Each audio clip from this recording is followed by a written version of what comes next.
আমরা আবারও এসেছি সেই পরিবারটার কাছে। ভাই হারানো 3 বোন, দেখেছেন আগের ভিডিওগুলিতে। ভাই হারানো 3 বোন, যাদের ভাইটা জলে ডুবে মারা গেছে। তো সেই বোনের কাছে এসেছি রাখি বন্ধন উৎসব পালন করতে, ন্যূনতম আমাদের সাধ্যমতো কিছু গিফট নিয়ে। তো দেখুন পরবর্তী ভিডিওগুলিতে। তাদের জন্য গিফট কিনে নিয়ে আমরা চলে এসেছিলাম তাদের বাড়ি। তারপর দেখলাম বোনগুলো তাদের ঘরেতে খেলাধুলা করছে আমাদের জন্য রাখি হাতে নিয়ে। তারপর আমরা তাদেরকে ডাকলাম যে চলো চলো, সময় পার হয়ে যাচ্ছে। তারপর আমাদের সকলের হাতে এক এক করে সকলে রাখি পরিয়ে দিল বোনগুলো, এবং আমাদেরকে মিষ্টি খাইয়ে দিল, আমরাও মিষ্টি খাইয়ে দিলাম।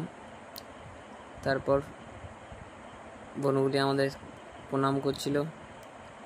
সত্যি বাবা ছোটোবেলা থেকেই নেই, এবং একটিমাত্র ভাই ছিল, সেই ভাইটিও আগের বছর জলে ডুবে মারা গেছে।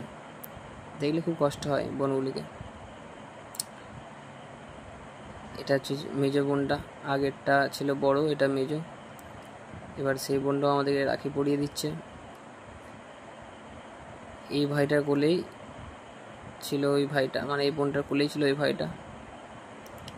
তো এবার আমরা তাদেরকে গিফট দিয়ে দিচ্ছিলাম এক একটা করে।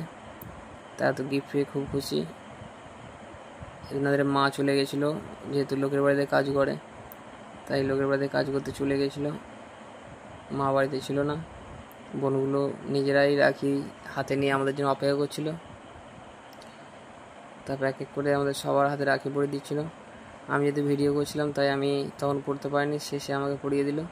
তারপর ছোটো বোনটা আমাদেরকে রাখি পরালো এবং তাদের হাতে আমরা রাখি গিফট তুলে দিলাম, দিয়ে শেষমেশ আমরা কর্মসূচিটা পূরণ করলাম।